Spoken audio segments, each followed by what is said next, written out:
Yep, good. Okay, let's see now. Okay, Jerry must have muted it. All right, well, hello, good evening. Welcome. Good to be with you.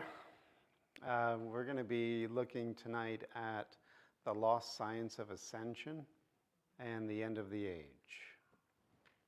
So, this has been sort of brewing a little bit with these teachings that are coming at the end of a cycle that are designed to basically transition us. Because at the end of each cycle, there seems to be, if we look at forgotten or lost history, major cataclysms or major world wars. And it's in these moments that humanity has to navigate through the chaos and the craziness and find a surer and usually a higher footing within this ladder of evolution or opening to spiritual truth. And so what we're going to look at tonight are going to be some of the teachings that we consider what has been termed the perennial philosophy, right? Perennial philosophy means the philosophy that it keeps cropping up, just like a perennial flower keeps blooming every year. These perennial teachings bloom in every culture throughout time. And to the discerning eye, you begin to actually see the golden threads and the commonalities.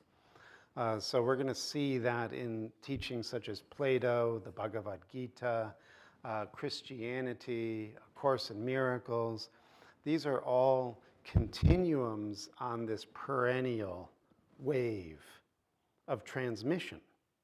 And literally transmission, because these teachings usually come in through a rending of the veil, if you will.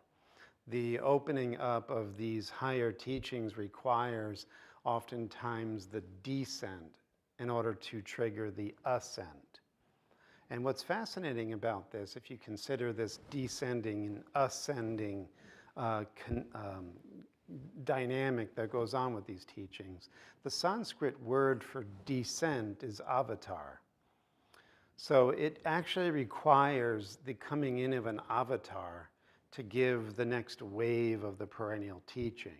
So these ascending teachings are for those that are stuck within separation and need to ascend out of the mire, out of the pit, out of the limitations of body identity.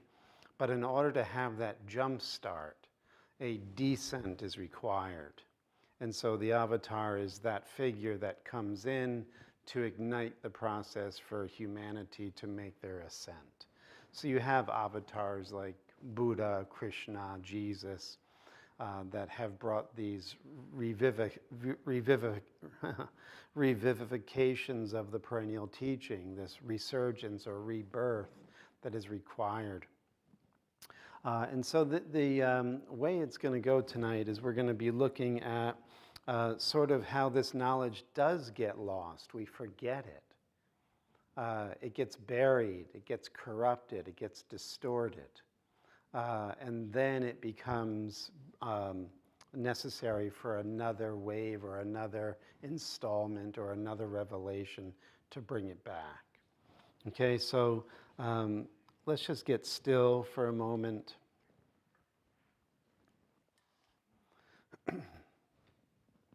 And open to grace.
And so we prepare our minds this evening whether we know it or not, we do stand at the cusp of the ages, a very portentous time where we are shifting paradigms and we are preparing for something grand to emerge within human consciousness.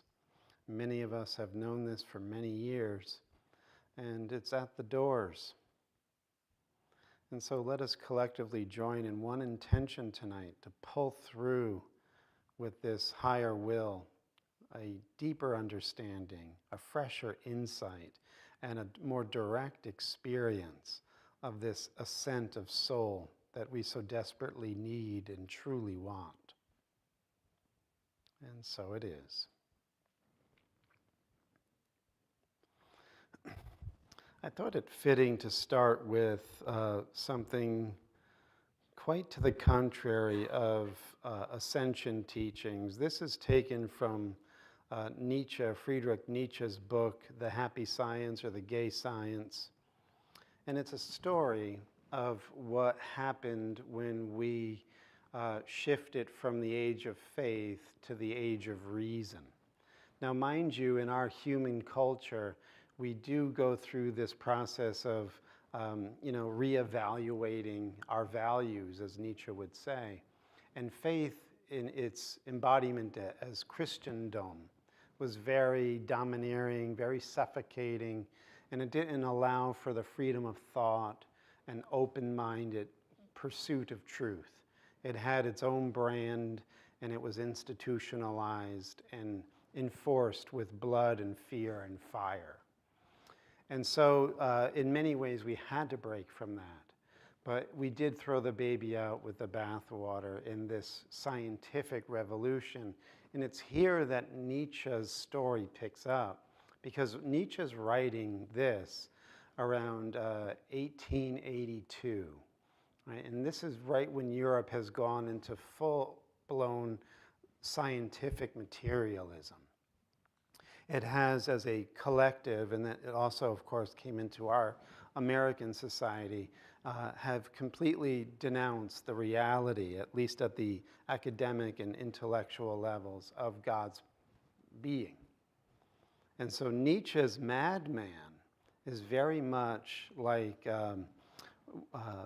this person who's looking, he's holding a lantern, as you'll see in the story, and I forget the name of the Greek philosopher sage that held the lamp. I want to say it's I think it might have been Dionysus. But he's holding the lamp looking for one true man, and Nietzsche takes this image into his story. And he says, "Have you not heard of that madman who lit a lantern in the bright morning hours, ran to the marketplace and cried incessantly, 'I seek God, I seek God.' As many of those who did not believe in God were standing around just then, he provoked much laughter. 'Has he got lost?' asked one. 'Did he lose his way like a child?' asked another. 'Or is he hiding? Is he afraid of us? Has he gone on a voyage? Emigrated?' Thus they yelled and laughed. The madman jumped into their midst and pierced them with his eyes. 'Whither is God?' he cried. 'I will tell you, we have killed him, you and I. All of us are his murderers. But how did we do this? How could we drink up the sea? Who gave us the sponge to wipe away the entire horizon? What were we doing when we unchained this earth from its sun? Whither is it moving now? Whither are we moving? Away from all suns. Are we not plunging continually? Backward, sideward, forward, in all directions? Is there still any up or down? Are we not straying as through an infinite nothing? Do we not feel the breath of empty space? Has it not become colder? Is not night continually closing in on us? Do we not need to light lanterns in the morning? Do we hear nothing as yet of the noise of the grave diggers? who are burying God? Do we smell nothing as yet of the divine decomposition? Gods too decompose. God is dead. God remains dead, and we have killed him. How shall we comfort ourselves, the murderers of all murderers? What was holiest and mightiest of all that the world has yet owned has bled to death under our knives. Who will wipe this blood off us? What water is there for us to clean ourselves? What festivals of atonement, what sacred games shall we have to invent? Is not the greatness of this deed too great for us? Must we ourselves not become gods simply to appear worthy of it? There has never been a greater deed, and whoever is born after us, for the sake of this deed, he will belong to a higher history than all history hitherto. Here the madman fell silent and looked again at his listeners, and they too were silent and stared at him in astonishment. At last he threw his lantern on the ground, and it broke into pieces and went out. I have come too early, he said then. My time is not yet. This tremendous event is still on its way, still wandering. It has not yet reached the ears of men. Lightning and thunder require time. The light of the stars requires time. Deeds, though done, still require time to be seen and heard. This deed is still more distant from them than most distant stars, and yet they have done it to themselves. It has been related further that on the same day, the madman forced his way into several churches and there struck up his Requiem Aeternam Deo, his mourning for the death of God. Let out and called to account, he said always to have replied nothing but, what, after all, are these churches now, if they are not the tombs and sepulchres of God?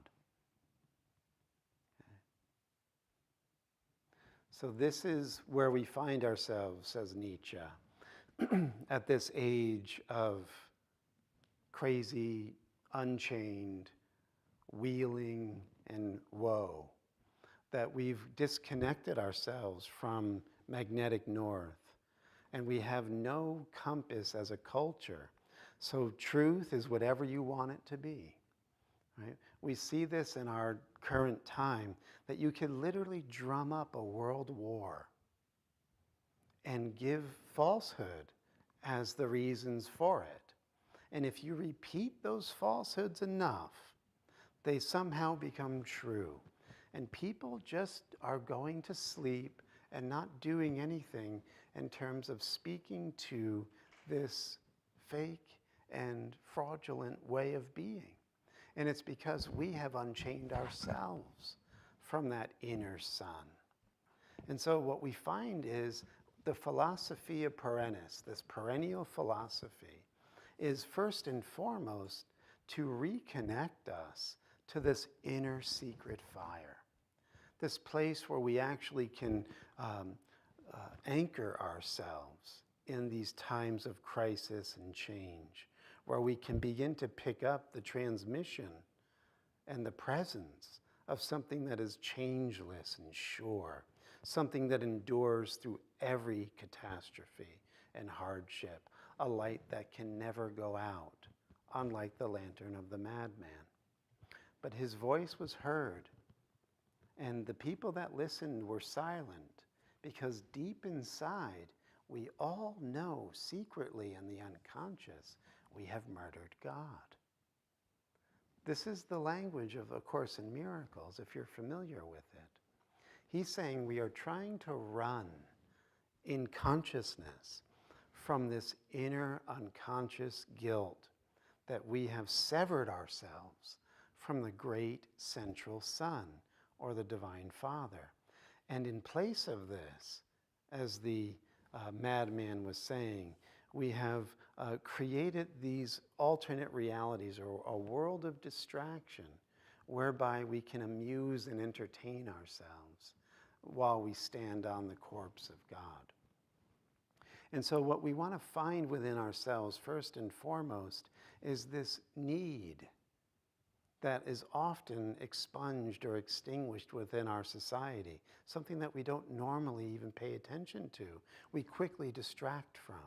This need to reconnect, this need to feel again, this presence deep within the heart that is calling to us incessantly every moment, calling us not to some new and novel experience, no, calling us to come home, calling us to take rest and be ourselves, to find the sanity and the freedom that this culture seems to present as impossible. You will never find what you're looking for in this outer world, and we happen to be living at such a time where that has become so abundantly apparent that we can actually give up the search. And one of the beautiful things that we learn when we study the nature and science of consciousness is that we know that consciousness is a projection of our own inner states. So whatever is going on in the outer world is this collective projection from all of us. And so we get to read the tea leaves, the symbols that appear as humans and world events and situations, that these are actually our narratives. These are the soul whisperings coming through all faces, names, and forms, all voices. And if you're paying close attention with intuitive wisdom, you'll begin to see that the madman is in the house, not just the White House, your house of consciousness. This is a projection of an inner condition. We've been listening to a madman. We've been allowing a madman to run our life. It appears as if this madman showed up, years ago, and now we're all judging and complaining and blaming. But those madmen always change form. There is a perennial madman, just like there is a perennial philosophy of liberation. The perennial madman is your voice of separation that tells you you are a separate body. The perennial philosophy, this secret doctrine, this yoga of the ages, is always designed to liberate you from that limiting voice within you, so that you never see it anymore projected outside. You will actually see, in place of the madness, the possibilities of resurrection and rebirth. You will no longer moan and complain and mourn. You will actually see that the woman, the collective world soul, the Sophia, is going through birth pangs. These are the birth pangs before the Messiah or the Messianic consciousness is born. But if you don't have the intuitive vision, which is a fruit of practicing this way, if you don't have that vision, it will look like the end of the world. And so we see this. We see this in the teachings of the East with the Mahabharata, which is the great epic of India. And within the Mahabharata, we have the Bhagavad Gita. And the Bhagavad Gita takes place on a battlefield. And what's fascinating about the story of the Mahabharata is that human beings are channels of the gods. So to make it very succinct, or to distill it down, you have on the battlefield of the Gita two opposing armies. You have the army of the light, or the good, and those are the Pandavas. And you have the five leading figures of the Pandavas. They're all brothers, and they're all incarnations or channels of the gods, Indra, Varuna, all these Vedic gods. The human and the gods are one, right? At the end of this age, the gods manifest through humanity.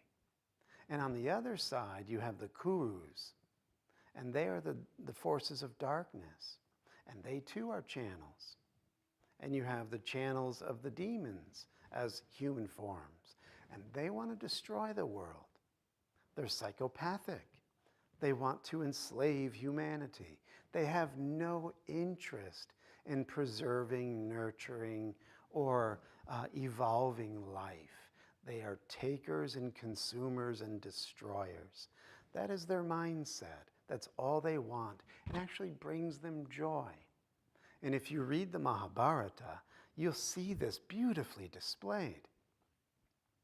Now, what you'll find then in the teachings of the Bhagavad Gita is this revivification, this return of the eternal yoga, this secret doctrine of ascension that is being given again.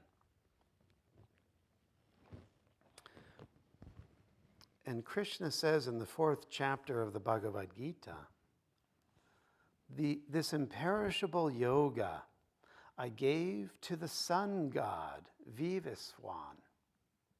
Vivaswan gave it to Manu, the father of men, and Manu gave it to Ikshvaku, the head or the emperor of the solar line.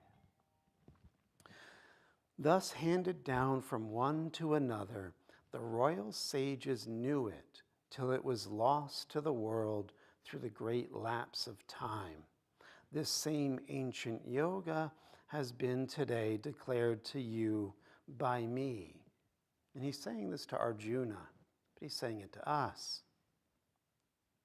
For you are my devotee and my friend. This is the highest secret. So at the end of the age, or at these points of crisis within humanity, the gods come down. In this case, the Supreme Being incarnates, the avatar, and gives the ascension teaching.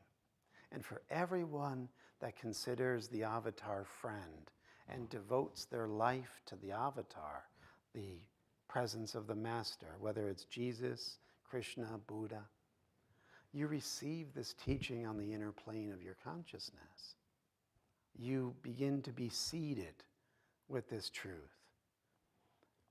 And what happens then is your soul goes through this awakening process. And it says, Sri Aurobindo's commentary here, he says, in speaking of this yoga in which action and knowledge become one, he's talking about how this was transmitted over millions of years and then got lost. And then it comes back around again to be remembered and re-embodied. And Arjuna says, recent is your birth, far ancient was the birth of the sun god. How then am I to comprehend that you declared it to him at the beginning? And Aurobindo says, Arjuna takes the declaration about the transmission of the yoga in its most physical sense.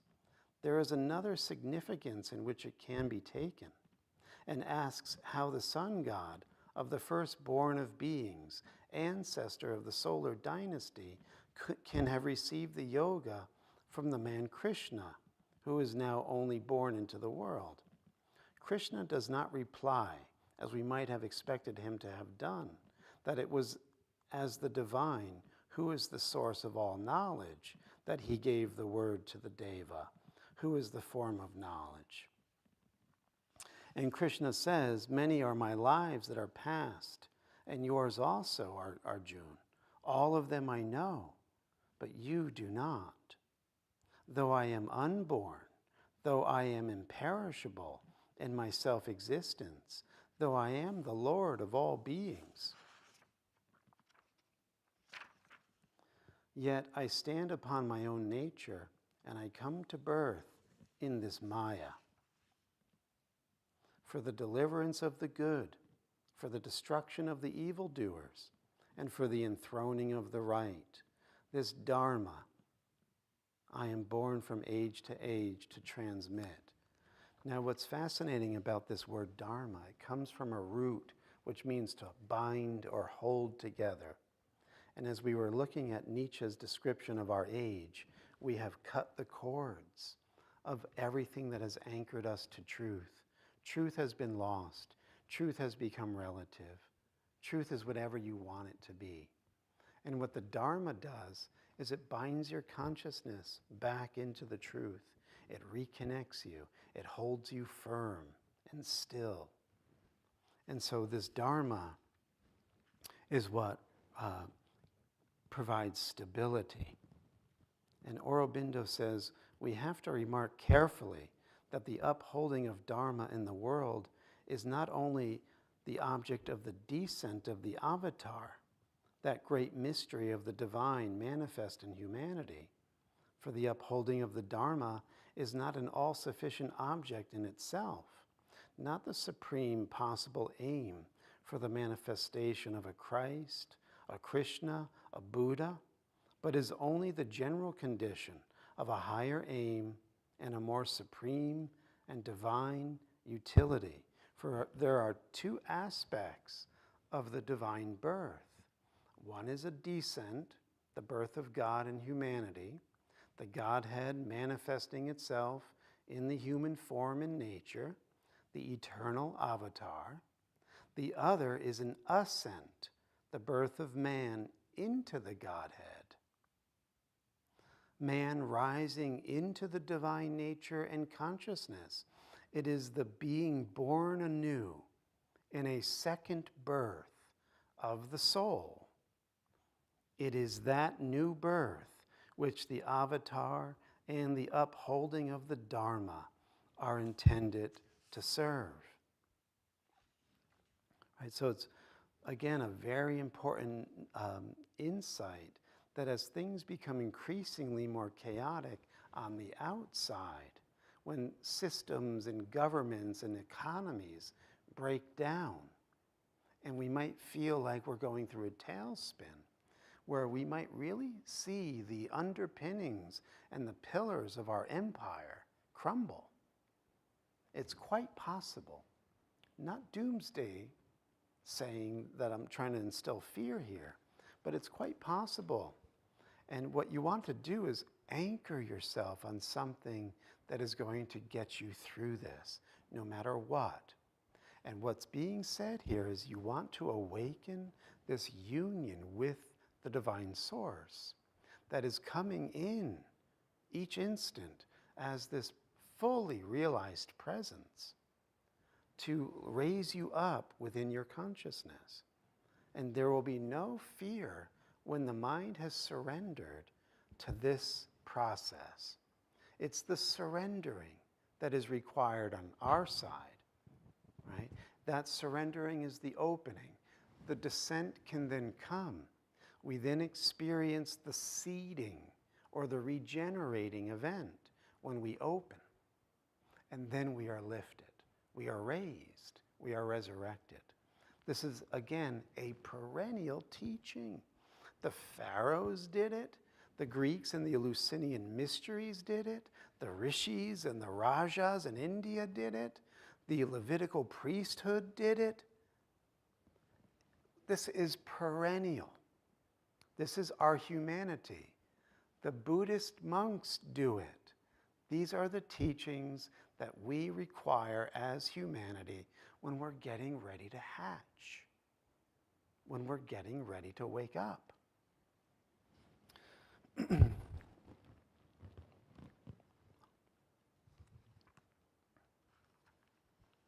So here's a little poem from Sri Aurobindo about surrender.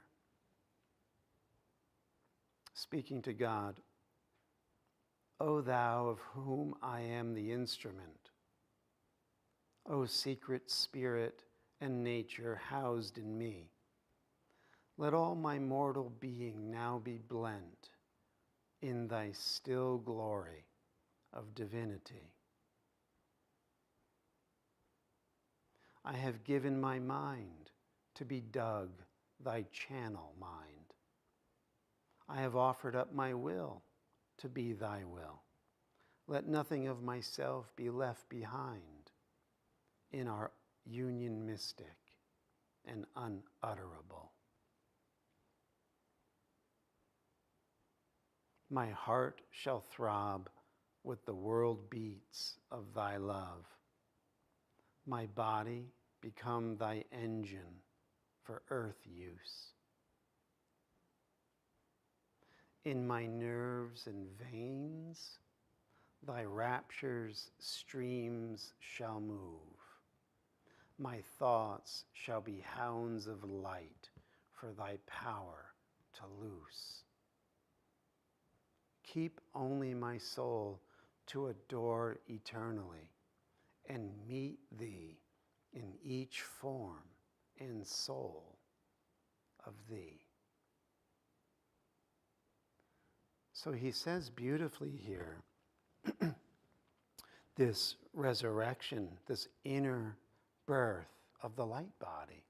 He's literally saying that this nectar, this amrita, this divine power and force, this liquid light, is literally moving through his nervous system, through his veins. Sri Aurobindo, of course, is speaking from direct experience of the supramental revelation that he received. And he's saying that his body becomes an engine for God to use on earth, that his being has been lit up so that he can then become the light for others, right? And he's, as a result of this inner birth, he not only has this inner rapture and adoration within his heart, no fear, but now he's looking and seeing the self of all in every form. So this is how we bring others into the circle of atonement during these cataclysmic events. We become the ark, right? We are literally the ark. There's a passage in A Course in Miracles, a section talking about the ark of safety, that we become the ones that bring protection and sanity during a crazy transition.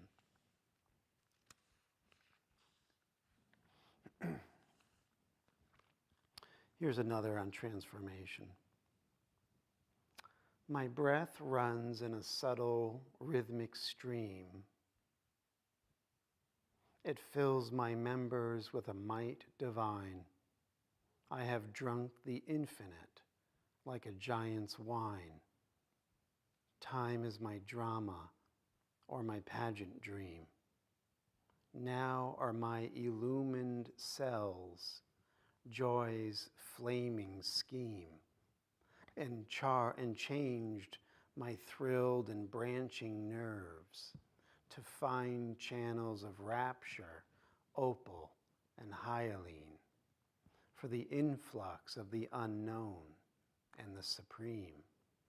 I am no more a vassal of the flesh, a slave to nature and her leaden rule. I am caught no more in the senses' narrow mesh. My soul, unhorizoned, widens to measureless sight. My body is God's happy, living tool. My spirit, a vast sun of deathless light.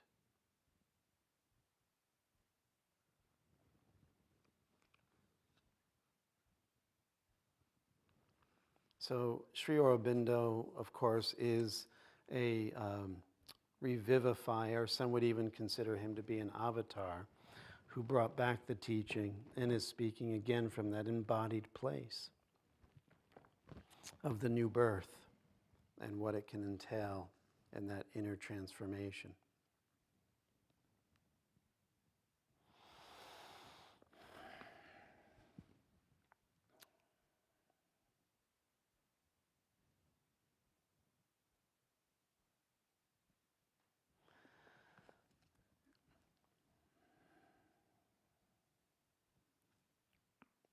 You know, it's like we read these words, and so often, speaking just of my own experience, we can easily just minimize them and set them aside as pleasant ideas or interesting but impossible events that would never be for me.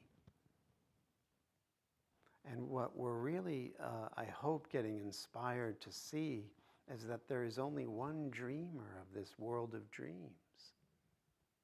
And everything else that has you thinking you are not the one consciousness that is made as the expression of divine grace, whatever that be that tells you you're not that, that is the voice of the falsehood. That is the voice of the madman. That is the one to be looked at from that still witnessing place and rejected, denied, and dispelled, so that you can take your seat, that you can come home, no longer wandering in the desert of illusion and false thinking. And if you're here and you're hearing this isn't your first time opening to the possibilities of these truths.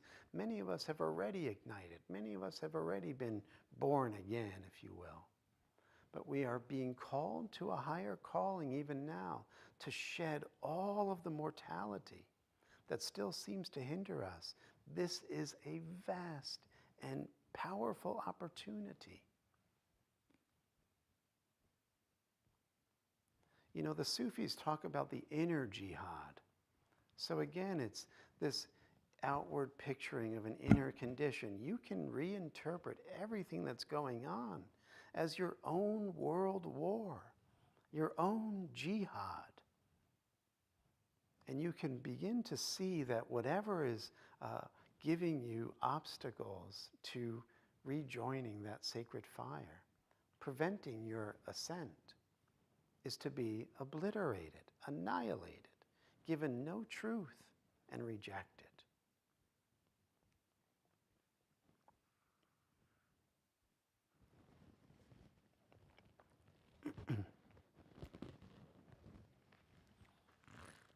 So in A Course in Miracles, Jesus has us, again, looking at this possibility of what he calls revelation.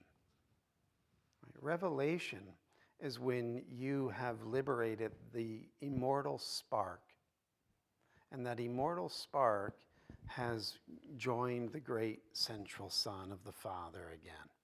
And you get to see with the vision of God who you are, who God is, and all of creation in that state of grace.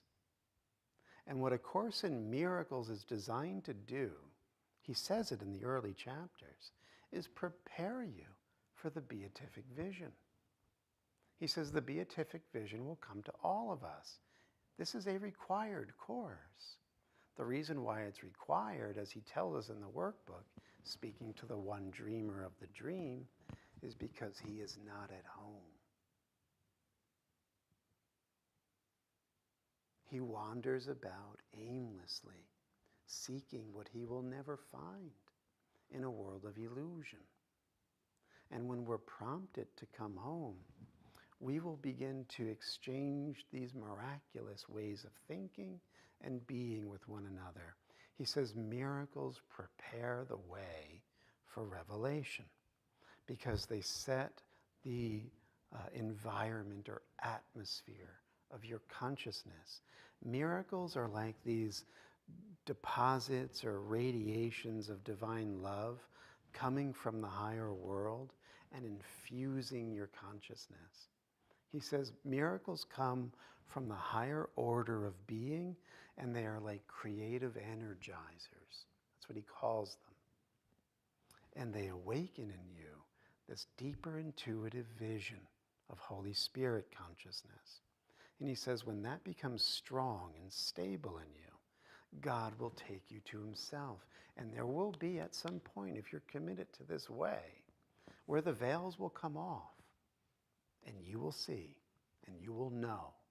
You'll come back to the body, you'll come back into this experience, but you will never forget that vision. He says miracles are a way of earning release from this limited state. He says revelation induces a state in which fear has already been abolished. Miracles are thus a means, and revelation an end. In this sense, miracles and revelation work together. Miracles do not depend on revelation. They induce it. So remember, miracles are loving thoughts. Miracles are thoughts that see the holiness in all living things. Miracles are extensions of maximal expressions of love and honor and true knowing and sharing with your brothers. And he's saying as you do this, as you give this in thought, speech, and action, you're creating an environment, an atmosphere in your consciousness that literally signals the higher world that you're ready. That's one of the beautiful teachings of Kabbalah, that the lower world influences the higher world. And when the lower world is in a certain state of consciousness, it pulls down the influences of the higher world, because the higher world now knows it's revelation ready.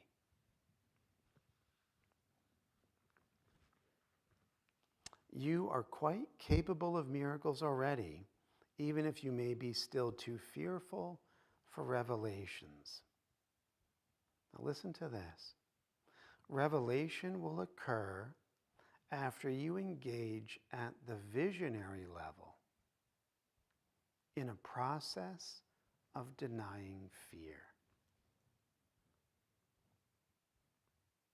So what A Course in Miracles is saying is the Holy Spirit's going to open up your inner vision, and you will begin to see things in the unseen realm.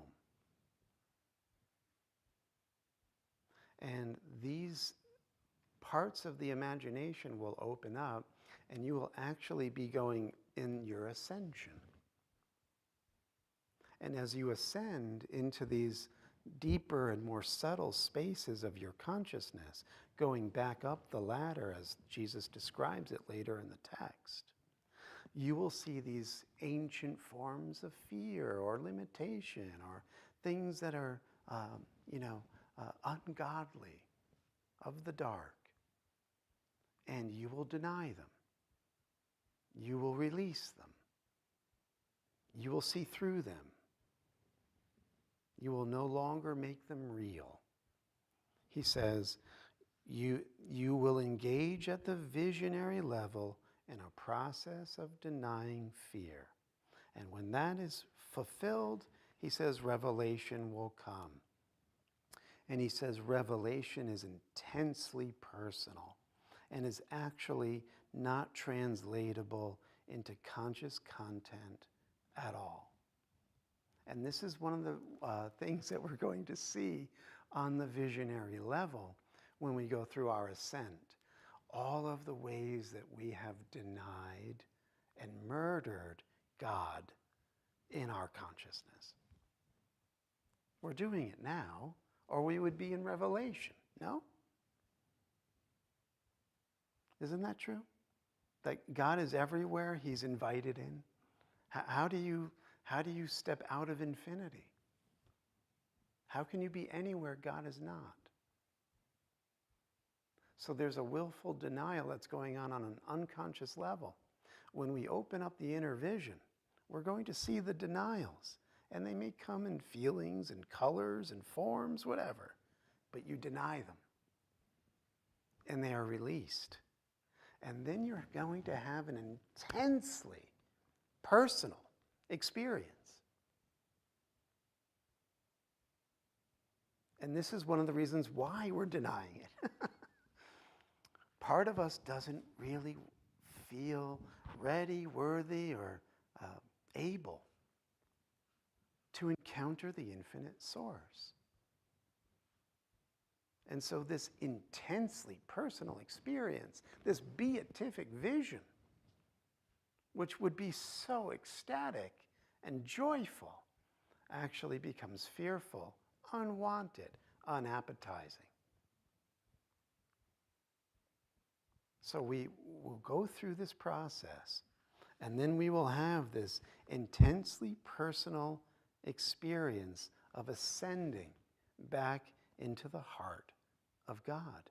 This is the perennial philosophy, this ascent back into the heart of divinity.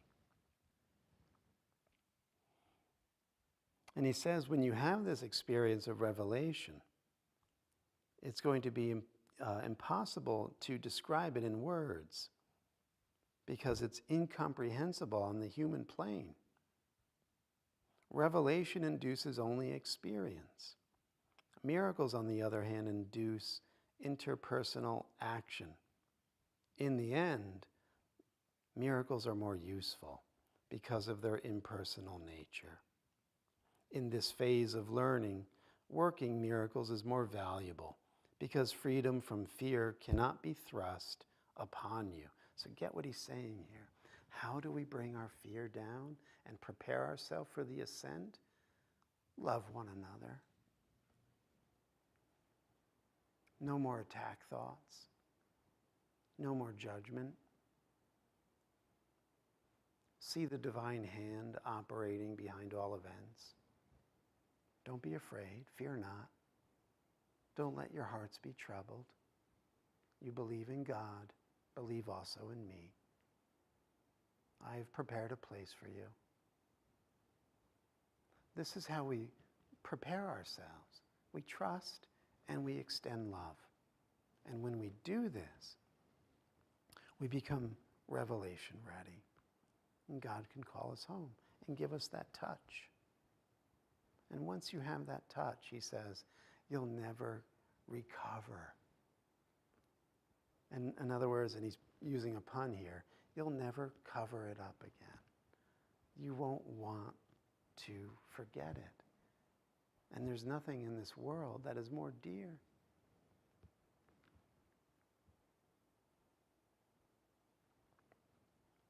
And the other thing I wanted to bring out in this section, he says that Christ inspires all miracles, Christ being the higher mind, the illuminated mind, the holy mind. Christ inspires all miracles, which are essentially intercessions. They intercede for a person's holiness and make him holy. This is the descent part of the formula.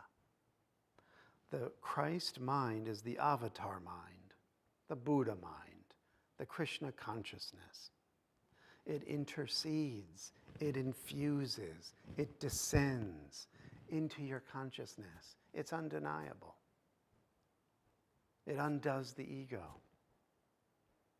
It intercedes on behalf of your holiness. And then he says, when this happens, the intercession places you beyond the physical laws and raises you up into the sphere of celestial order. In this order, you're perfect.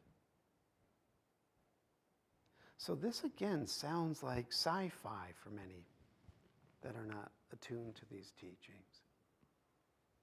And yet what we are finding here is that this is what's being required at the end of an age, this shift. And what's the new paradigm? The new paradigm is you're not the body and you're not localized in space. What other paradigm is there? You're a body and you're localized in space.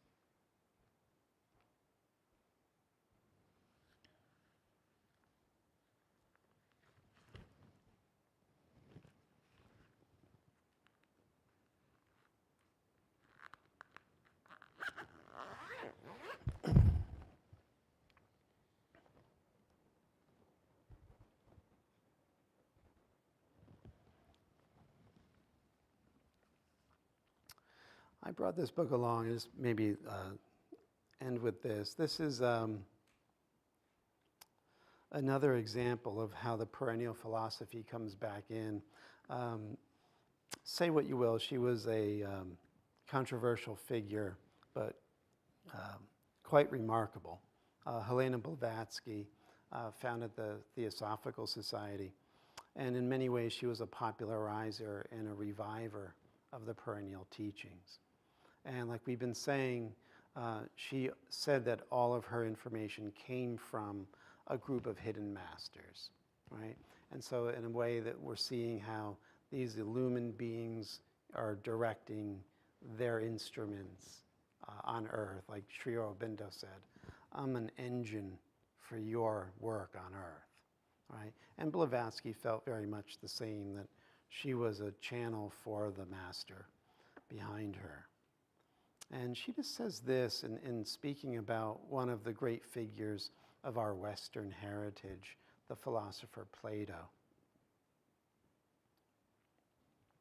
She says of Plato, basing all his doctrines upon the presence of the Supreme Mind, Plato taught that the nous, spirit or rational soul of man, being generated by the Divine Father, possessed a nature kindred or even homogeneous with the divinity, and was capable of beholding the eternal realities, the celestial order.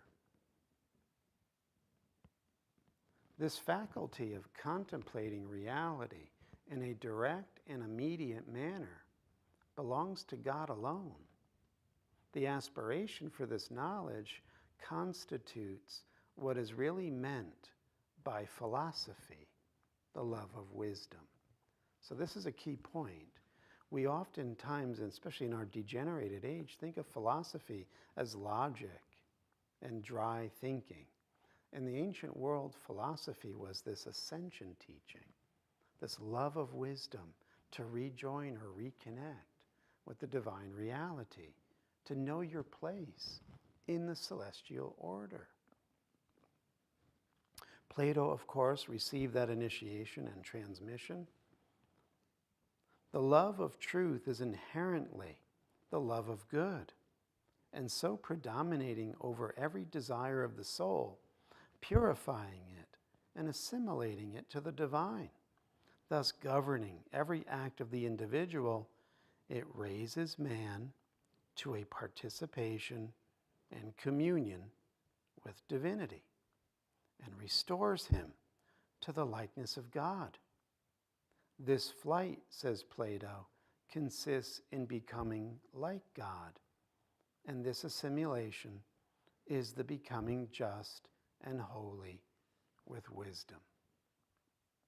Right? So again, we are being invited to the great feast. Right? This is the story we get in the Gospels. Jesus says that there's the wedding banquet. The wedding banquet is you coming home to the celestial order. It's the messianic feast of your divine inheritance. We have been dwelling so long in the dirt. Like we could barely look up, right? Like you're hearing these teachings and you could barely look up from the dirt. No?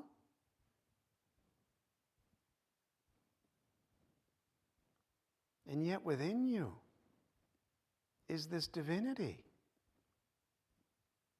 The invitation goes out, as he says in the Gospels, and how many refused? They got business, they bought a house, they got to go to a wedding. All these excuses to stay in the world, to stay asleep, not to accept your natural inheritance. We are ingenious at doing this. And then why do we suffer? We suffer at our own hands, says Nietzsche. We have done this to ourselves.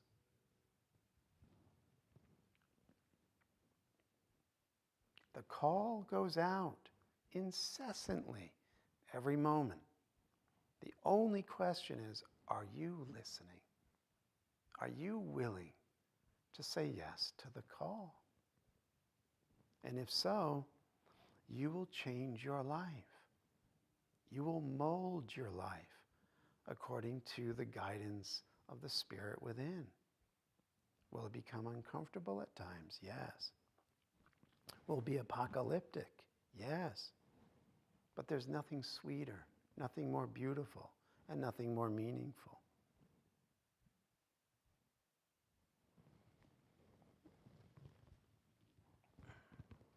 Let's digest.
Lisa, would you mind passing around the blue bag?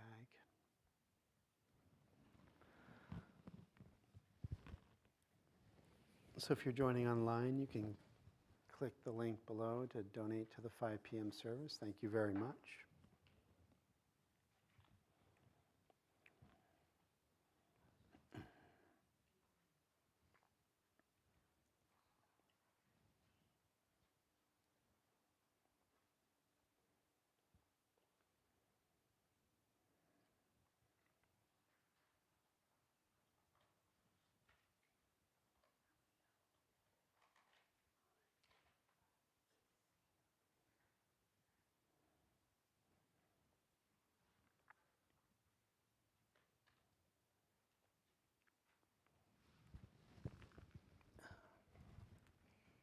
And we bless the offering. We charge it with the intention that it bring light and truth to all beings in whatever form it may take. So it is. Amen. Thank you. All right, you can rise. We can seal the deal.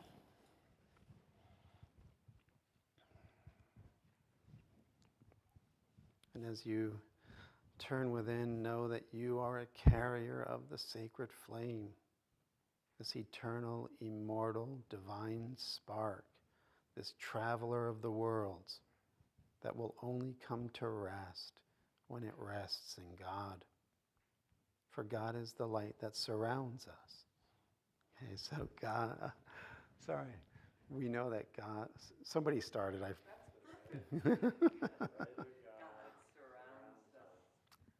Love of God enfolds us. The power of God protects us. And the presence of God watches over us. Wherever we are, God is. Amen. Have a beautiful evening, everyone. Thank you.